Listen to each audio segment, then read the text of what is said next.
My next guest has driven race cars 140 miles an hour and sometimes faster, and that's when they're parked. Participated in demolition derbies, skated in roller skate derbies. What do you got, a death wish?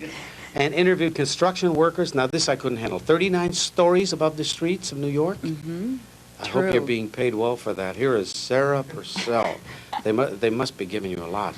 Well, it's stupidity, basically. I mean, I'll be honest. But don't you have a fear of height when you're up there? I don't have a fear of height, but that day I did. Did you? Yeah. Did they say dumb things to you, like, don't look down?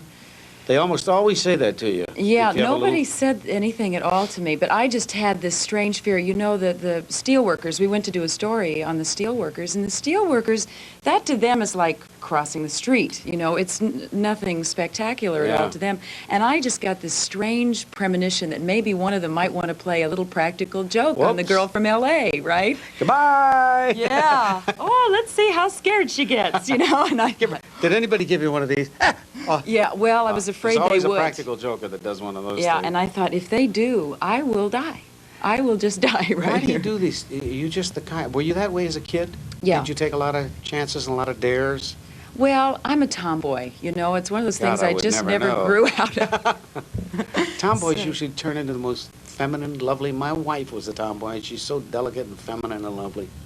Well, Why is that? I mean, you get all bounce. You that out of drop me and I bounce, you know. Have you ever been injured? No. I've gotten a few bumps and bruises, but never really injured at all.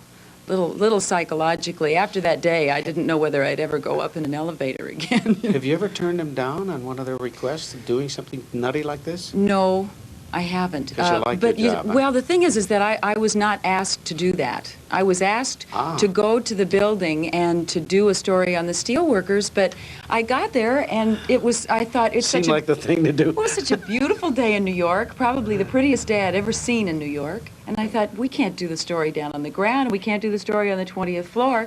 We got to go to the top. It's going to be beautiful. But sometimes those things backfire on you. Oh, my. Well, yeah, they haven't yet, knock formica, or what is it, lucite. Nothing cheap around here, but we go first class. Did you have any trouble? Do you have to insure yourself when you do things like that? You must. Yes, I insured myself with Lloyd's of London. How do you go about doing that? Can you do that here in the States? Just oh, yeah. I just went to my insurance agent, and I said, I'd like to be insured in case I get hurt doing something. And that's the first company you chose? The only company that would take me was Lloyd's of London. And then they tried to cancel me last year. When they found out some of the things I was doing, I just kind of didn't mention that I was going to be doing all that stuff. Yeah. And I didn't know I would be doing a lot of that stuff either, but it ended up that way. Now I've backed way off. I'm not getting to, George is getting scared. George Schlatter. George Schlotter's the producer of Real People. He won't send me out on things anymore. I see in the margins of things, don't ask Sarah to do this, you know. He discovered you, the folks will be interested in knowing this, doing a local show here in Los Angeles with Regis Philbin in the morning, a very popular show on Channel 7. And how did he call you, or how did he notify you that he was interested in it? I just got a phone call, which was very nice. From him directly? Not from him directly. He called my agent, and the agent called me and said, George Schlatter would like to talk to you about a show. Whoops. And I said, George Schlatter, do you know? I mean, this is the man who created Laugh-In. And a man who is not afraid to change television. I mean, just to walk in. He really is kind of an innovator. He broke ground, and he really, I would call him a visionary. He's just that way. He seems to know the pulse. He breaks through. Yeah, what people are ready for, too.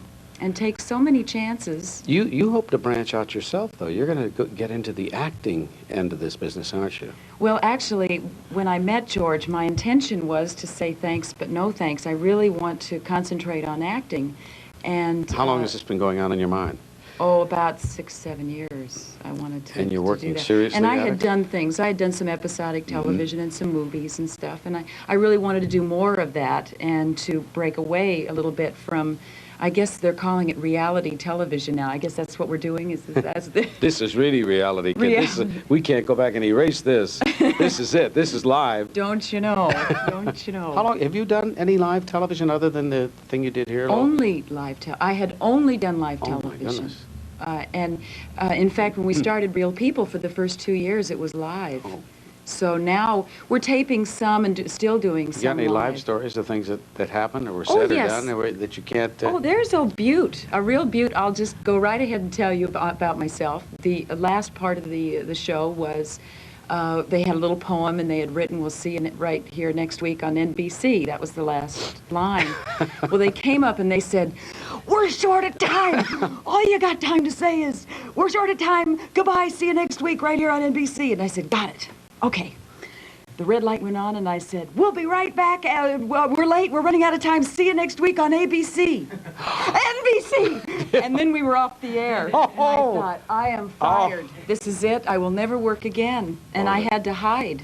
I tried to, in fact, I did this. I took Skip, and I walked behind him, because I thought George was going to kill me. I thought probably he's going to come at me with But a you machete. said ABC because you had worked for their affiliate station out here, and that's all you ever heard, right? And I was just so frantic to get us off the air clean that I just said the first network that came to my head. I have a good friend by the name of Dennis James who used to get a lot of money for doing old gold cigarette commercials. And one night, with the world watching, he did this commercial and said, "So the next time you buy cigarettes, think of Lucky Strike." And he went, "You know something? They kept him because he was such a good salesman."